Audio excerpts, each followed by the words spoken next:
Good morning.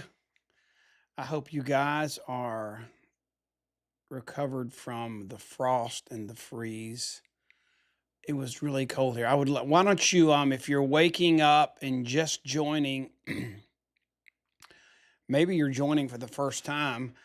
Um, my name is Kurt Beavers, and I am joining you from East Central Georgia, which is Lake Oconee, is where we live. I'd love to hear where you're joining from. Number one, good morning, Debbie. And I would love to know what was the low temperature in the last 10 days where you live. Just to be something fun while we're waiting on Facebook to wake up. I think we got down to 12 here. And I think that's right. It was in the low teens, but I did hear the wind chill was in the negative 15 range. So it was super cold. I know y'all got some cold weather too in St. Louis, Debbie. I hope y'all had an amazing regional in St. Louis and you got to be there. I know y'all had a big event this past weekend. But we're kind of taking a new slant. If you noticed in 2026, I really wanted to speak to you. Maybe this year is going to be a little more start well, finish strong. We're going to keep that rhythm, but instead of a bunch of slides, which is great, and we may still have some slides, I want to be able to to you from the heart because this year I've committed to reading 70 books. I've already read 8. So, I'm ahead of my path, but it is just amazing and a blessing. Good morning, Rhonda Hubbard, my sunshine sunflower girl. Hope y'all had a great regional in St. Louis. If you got any good nuggets and you want to share, you and Debbie want to share some gold from your regional, put it in the comments. But I have this is our start well call. We're talking about kicking off the month of February. Um, and yes, do what Rhonda's doing, by the way. If you want to invite people that you want to see this or hear this, they don't have to watch it now. They can watch it later. So just put names in there, tag them, and they'll get a notice and they can watch this whenever they want to.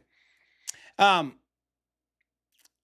what I want us to focus on is starting the month off right. But I want us, instead of just having a theme or a topic or a training, I want us to be able to practically identify some things that maybe would help you start this month better than you would have if you hadn't been on this call.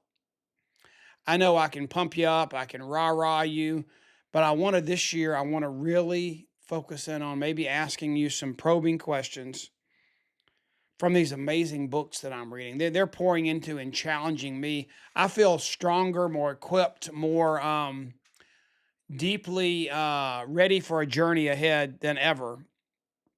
Some of the books I'm reading are one of them I just read is Living Fearless.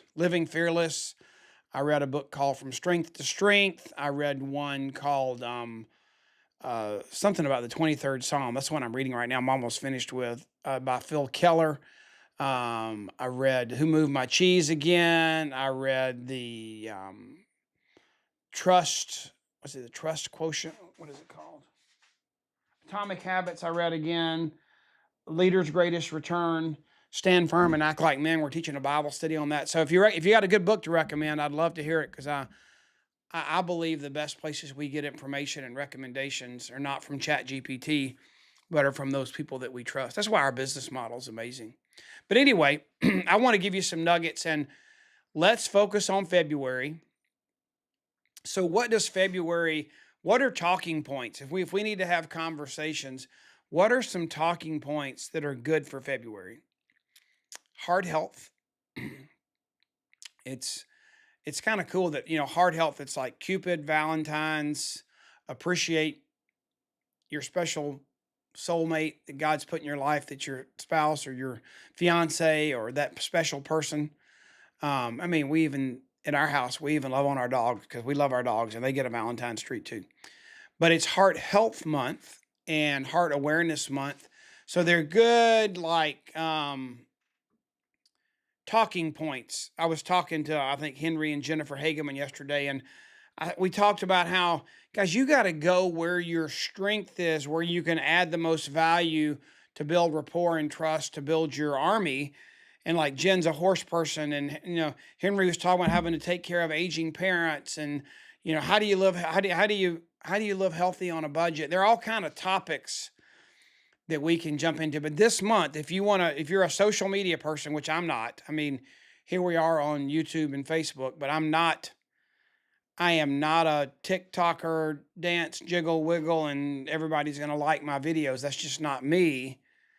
Um, and, but if you're going to capture the trends, the moment, heart health is good for February. Love, Valentine's, it's good. You know, if this week is you're building up momentum, if you want to give an illustration or something, say something about the Super Bowl, you're going to get people to see what you're posting because the Super Bowl is hot this month. So that's a good tip for you guys. Focus on heart health, love and appreciate your customers. Focus on heart health from a wellness perspective.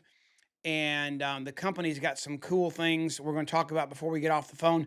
They've even got a special couple that they're acknowledging this month. And we'll talk about, I think Cupid just kind of zapped the company, and there's a special couple they want to feature this month. So we'll talk about that in a minute.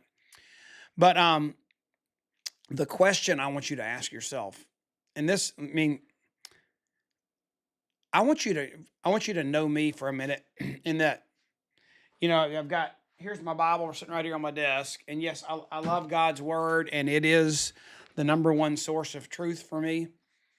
But for those of you that are on a different place in your faith journey and you're not like, maybe you're not quite there yet, maybe you didn't grow up having the Bible and cereal for breakfast and you don't understand the value of that book, let me just tell you, wherever you are on your faith journey, if you're going to listen to me and we're going to be on this journey together, I'm going to pull principles and nuggets from that book because it's history too, but it's proven principles. And, you know, rules change, but principles are timeless. And so I'm going to pull principles from there. And so one of the books I'm reading right now is about the 23rd Psalm. I'm telling you this because I just want you to know where I got this from. I didn't just pull this thought out of the blue, out of the air.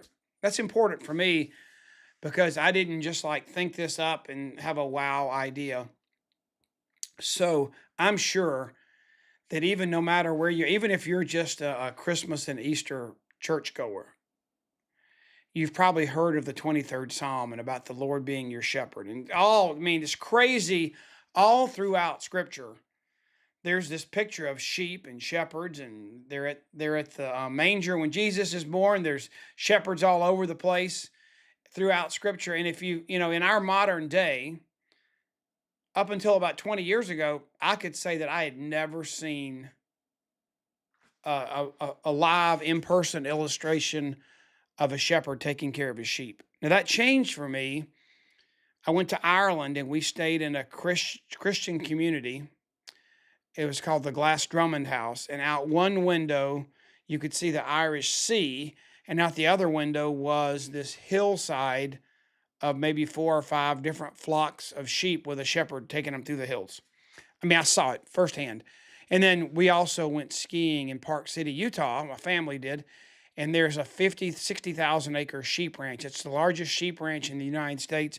And it straddles the Utah-Wyoming border.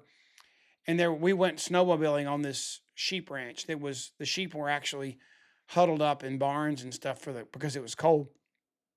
But I saw a westernized version of sheep, and it's nowhere near like the sheep herding I saw in Ireland or what you can picture in Scripture. But that whole chapter is about the journey and life of the sheep. And they're not dumb, but they're naive and innocent, and they need someone to care for them. They're just not a resilient, fierce. They don't have big teeth. They don't have, big, huge, strong muscles where they can stomp people or whatever. They're a breed that needs the shepherd. Just like, we do too. We just don't acknowledge it sometimes. We need a shepherd. But here's the deal. There's one verse in there, and it talks about how he leads us down these paths. The paths of righteousness is the verse. But here's the sheep illustration. And that's why they're talking about this principle. And this is what I want you to think about for the month of February. We're still on the topic of Start Well. And yes, I am rambling, but I'm giving you a nugget, okay? And Rhonda, I did hear that nugget from Dr. Micah. I heard that was the quote of the weekend. That's a great quote. But here's your question, guys. So sheep If the shepherd doesn't take care of them, what they do is, I don't know, maybe it's because they're dumb, I don't know. But they will just keep walking on the same path over and over again. And they will walk on that path so much that it becomes beaten down, it becomes a rut, and literally they'll walk on it so much that it becomes this crevice where it's a deep, like entrenched in the earth, and they feel like they're stuck to walk in that same path. They just can't get out of it. And the only way that changes is for the leader, the shepherd, to use his rod and his staff, and he pulls them and he takes them, he opens the gate, the metaphorical gate, because back then they just used stones to create like a pen. They didn't have, they were moving around, so they didn't have literal fences and gates, because actually the shepherd would lay across the mouth of the opening to keep the predators out. So that's where the shepherd slept. He became the gate. It's like Jesus said he was the door, he became the gate. And so the shepherd had to take these sheep and drag them into a new pasture and get them out of this rut. And the interesting thing was the new and vibrant and energetic sheep, maybe they moved a little faster, but the old, fat, stubborn ewe lambs that were mature and set in their ways, even those that were set in their ways so deep, when they got into the new pasture, they too were excited to see the lushness and the greenness and the freshness and the new journey they were on. But so many of us, if we don't have a good leader or a good shepherd to jerk us out of our rut, sometimes we get stuck in that rut and we don't move forward. We don't have the month we want to have. Okay? So, what I want you to think about for a minute is, this is the question to ask yourself. And you can take this home with you. You can take this to a team call. You can take this to a three-way call. This is metaphorical if you compare it exactly to the sheep. But what rut or ruts are you stuck in, making laps, complaining, sulking, being depressed, being sad, have lost hope, lost trust, that you don't even realize that you're just making one more lap? You're not doing anything to step out of that rut. It's like the goldfish. What's that picture of the goldfish where he's in a bowl and he doesn't realize that the bowl's sitting in the middle of an ocean and he thinks he's trapped? All he had to do was jump out of the bowl and there was an ocean of opportunity around him. I think, and I got chastised, honestly, this past week because I brought up the word COVID again. And one of our leaders said, "Kurt, do you realize that COVID is 5 to 6 years in the rearview mirror?" And I said, "Yeah." I said, "And I don't want to dwell on COVID being a current issue, but do you not think it had impacts that we still deal with?" I said, my parents got divorced when I was a teenager, and we're 3 generations beyond that now. And there's still impacts of that divorce in our family's life today. So do you not think the dramatic global event of COVID, with lockdowns, whatever you want to call them, or all the things that happened as a result of that Wuhan virus, do you not think those have lasting impacts today? And I said, I'm not trying to bring back and say we're living in COVID times, but I want you to think about, are you as active and engaged and involved and outgoing today as you were in 2019? I don't know. Maybe you are. Maybe you're more. Answer that question. Did you get adjusted to Zooms and isolation and doing everything from a room in your house and you could survive, and you haven't come out of your shell to do things and achieve things the way you did them 6 years ago? I don't know. Ask yourself that question. So what I want, or did you get frustrated with, what's the right word, with technology challenges that we faced as a company when we've made changes? I mean, I'm training on our new app this weekend in Waco, and I feel like we are like about to walk through the threshold of technology being an asset, not a liability. So exciting. So exciting. So, what I want you to understand is there's something, if you're not having the month you want to have, the the outcomes you want to have. I think we're at a point where, I mean, I think for me and for a lot of people that I talk to, we've looked for somebody else to blame for a long time. We look, sometimes you need to look in the mirror. And I know there are outside things that have impacted us, but at some point in time, we have to take an action ourselves. For things to change, I've got to change. And so that's why I ask you that question. And you may, the word rut may not be the right word for you. And maybe you could tell me if I'm thinking of rut, I'm thinking of these 2 mornings of quiet time, about 4 hours for me, the last couple of days, where I've really focused in on the illustration of the sheep and the shepherd, the the the distributor and the leader, the emerging partner and the leader. I've focused in on that in a big way the last few days. And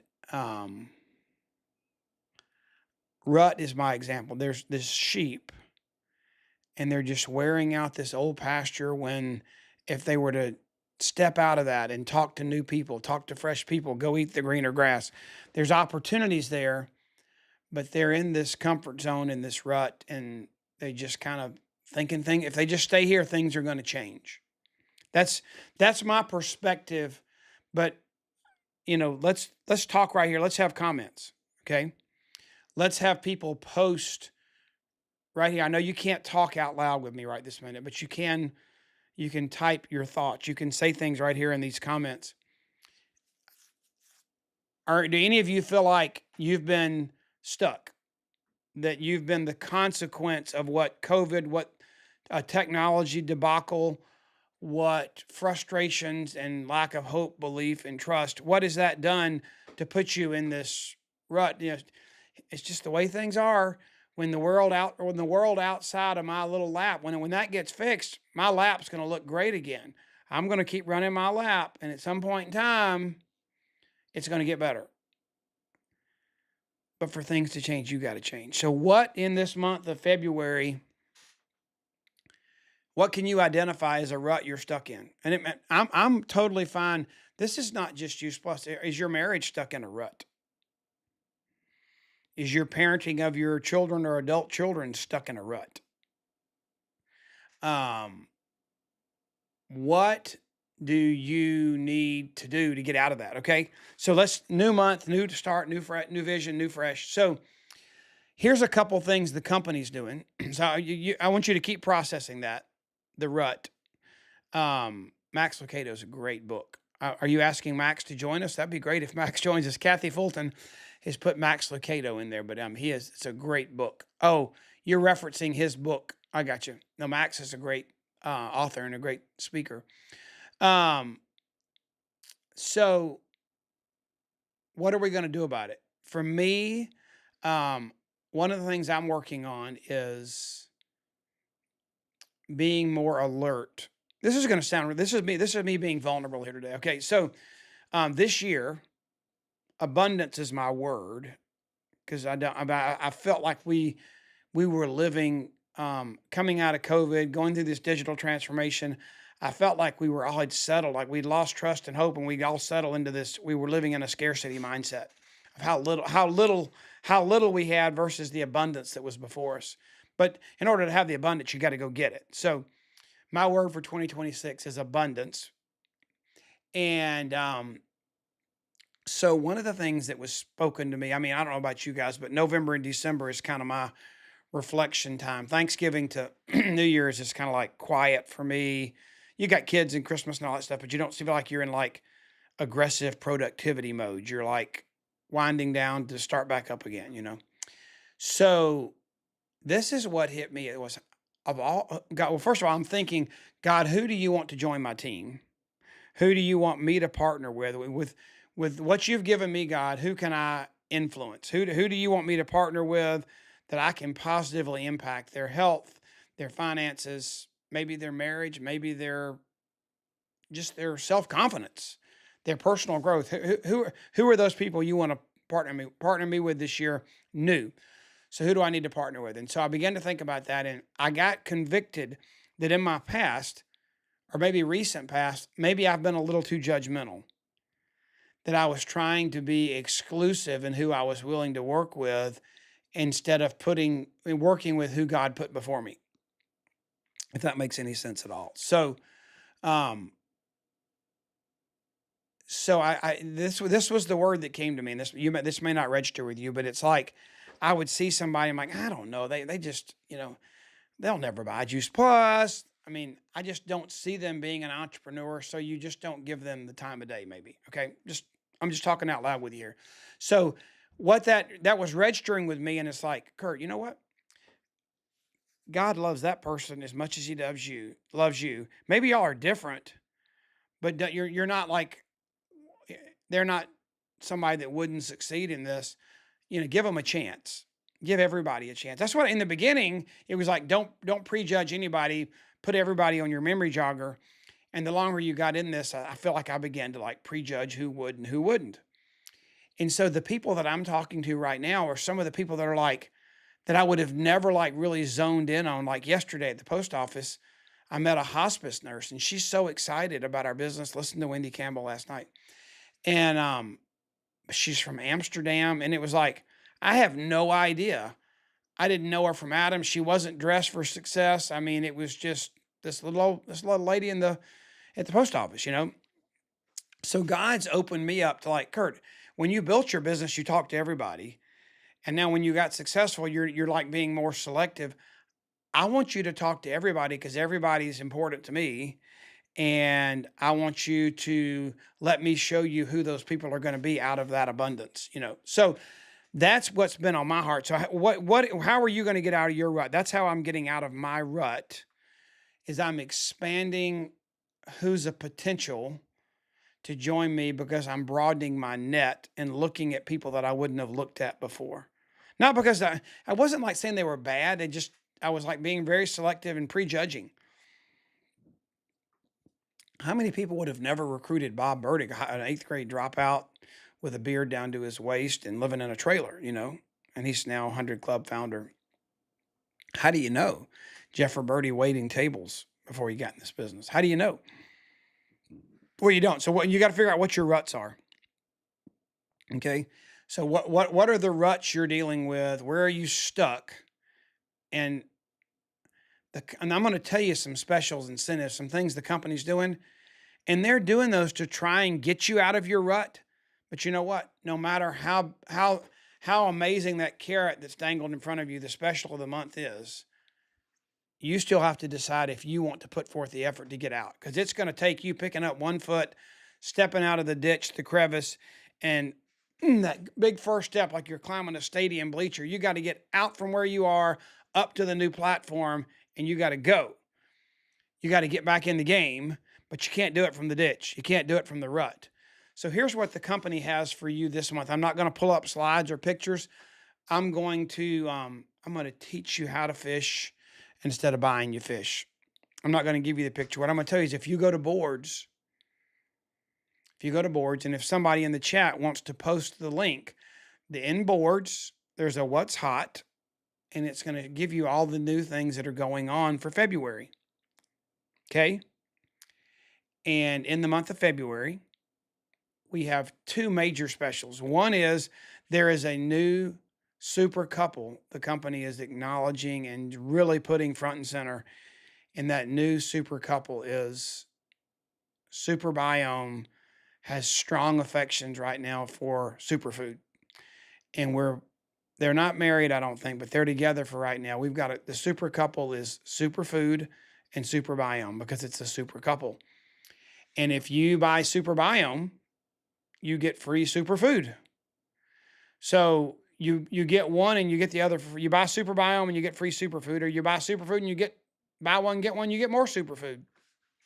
So we want to let people know that our amazing powders, we love you so much. We want you to know they're available in a drink. You don't have to swallow the capsules if you don't want to.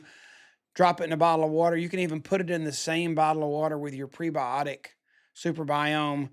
Chug it in the morning, and you have gotten your gap bridged, the gap between what you should eat and what you actually eat.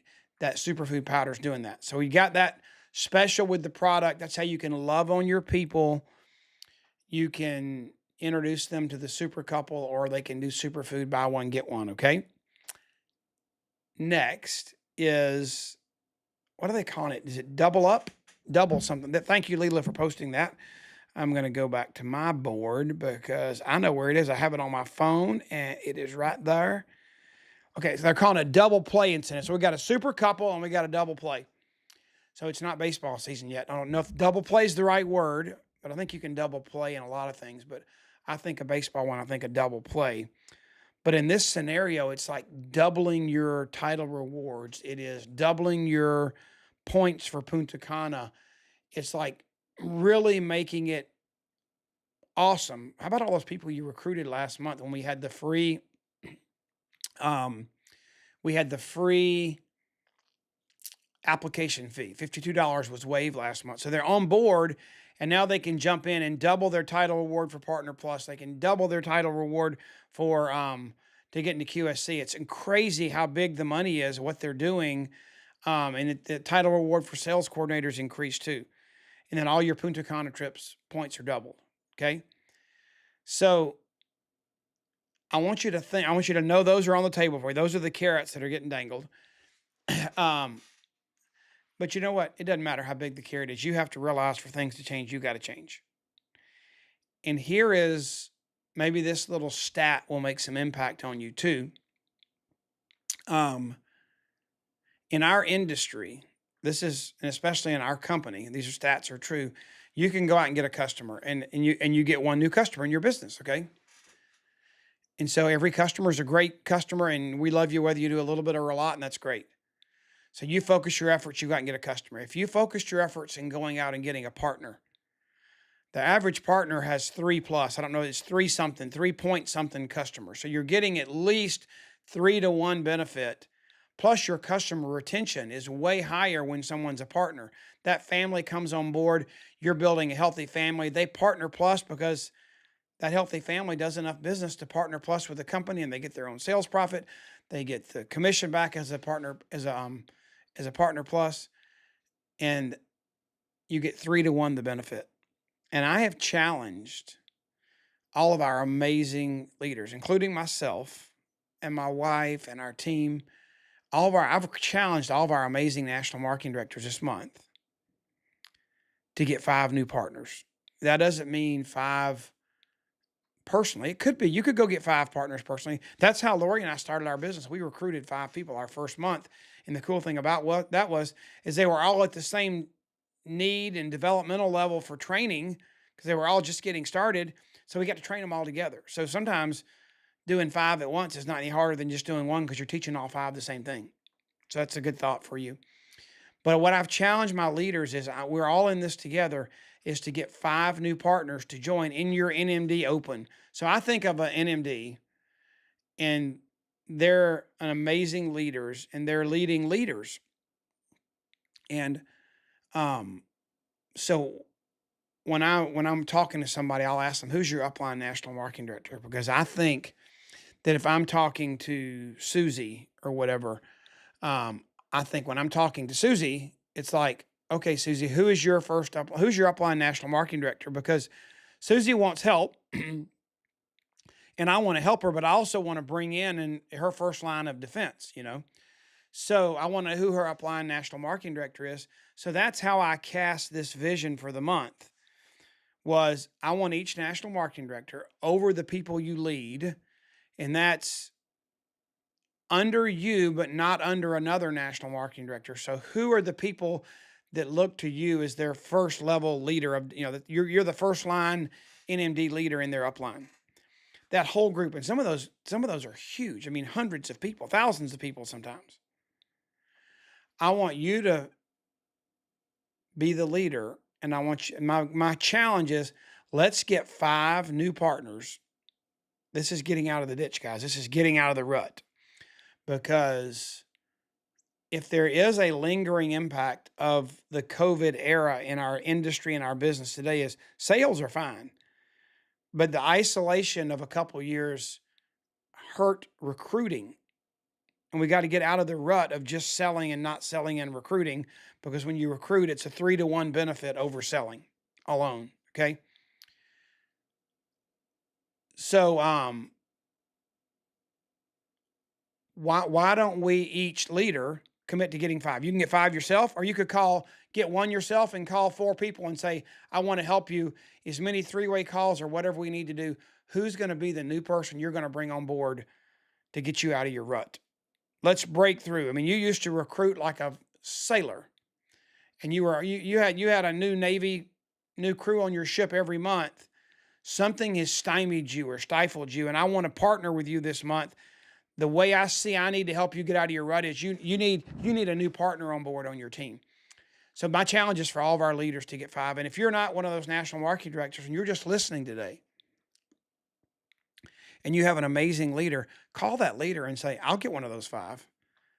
I will be, I'm in that same rut Kurt talked about of selling's great, but my recruiting is in a rut and I need to get out of that rut. And so call your upline national marketing director, say, I'm going to be one of those people. I'm willing to be one of those people. Okay. So there's lots of great comments here, but I mean, that's where I am. That's where my heart is. And I really believe if you can identify, don't just say you're stuck. Don't just keep making laps. Stop. Get still for a minute. Sit, think, analyze, ask God. You need wisdom. He says, if you ask for it, he'll give it to you. Where am I stuck? Where's the rut I'm running? Thinking that if I keep running, something's going to change and fix things. And it's really, I need to run a different lap. I need a different loop to run. I've got to get out. Help me. Call your upline. Call me. Call somebody and do a coaching call and say, I am definitely in a rut. I just heard Kurt this morning and we talked about being in a rut. I'm in a rut and I need to get out. I need you to help me to identify how. And what I'm telling you is I believe that for most of you, the rut you're in a sales only rut. And you're not bringing on new partners right now because you don't have the confidence you once did. So what I want to do is help you restore. How do you regain your confidence? Well, you hang out with other people that do have the confidence.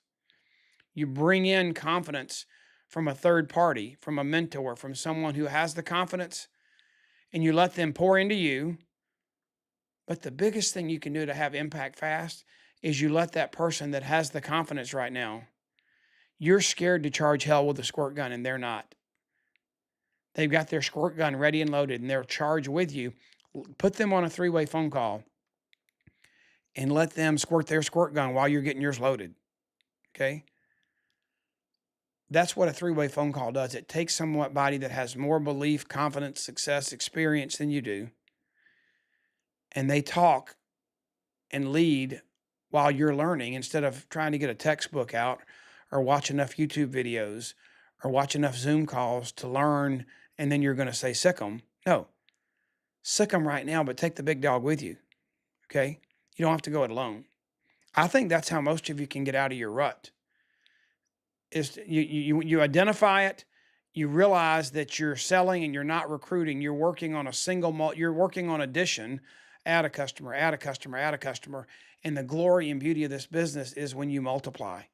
It's when you increase your army so your production multiplies, it doesn't increase one at a time.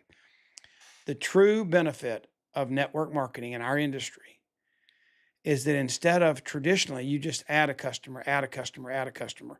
The true benefit is that you build an army that joins you on your mission, and you can do 10x. Like 1 + 1 doesn't equal 2. All of a sudden it equals 2 ones together, and it's like 11. It's like the impact of you recruiting will change the game for you. It'll grow it faster, build it faster. You'll have more impact, but you have to go do it. Challenge. Identify your rut. I think for most of you, it's recruiting. Commit with your leader that you'll get one of their 5 this month. And instead of you waiting to get your confidence back up, build your confidence back up on the job training. Ask that person that's your mentor, more experienced person where their belief level is ready and loaded. Tell them you want them to use their squirt gun while you're filling up yours and go charge hell together. Because, I mean, there's hell out there in this world, and it's no doubt. But you know what? What you're doing is you're taking people that feel like they're in a hell of health. Their health is in a mess, or they're in a hell of a mess with their finances, or they're in a hell of a mess with their time. They have no time, or they're in a hell of a mess because they've got amazing kids and they haven't taken a vacation they wanted to take in 10 years and they want to solve those problems. Go help someone identify the hell they're in and help them get out of it. But if your squirt gun's not ready, you have an upline whose squirt gun is ready. Okay. Let me look at the comments here to see if there's anything else we need to mention. I appreciate you guys being here. It's going to be an awesome day today. I'm about to head to Texas, and we get to have a great event. Melinda's on here. And we get to celebrate Leanne Harris. What an amazing lady. She passed away from a brain tumor, but we get to celebrate her on Monday. I'm excited about that and giving her husband, Glenn, a big hug. So you can pray for us and pray for that celebration of life on Monday. And Melinda is in charge of the weather this weekend because it snowed us out last time. It doesn't look like we're going to get snowed out. So y'all have a great day, and I hope these nuggets were helpful. And if you got a good book, recommend it to me. I highly recommend that book that I told you about like a few weeks ago. Making Room for Life's a good one. Living Fearless is a good one. And this book on the 23rd Psalm by Philip Keller is amazing too. Have a great day. See you later. Bye-bye.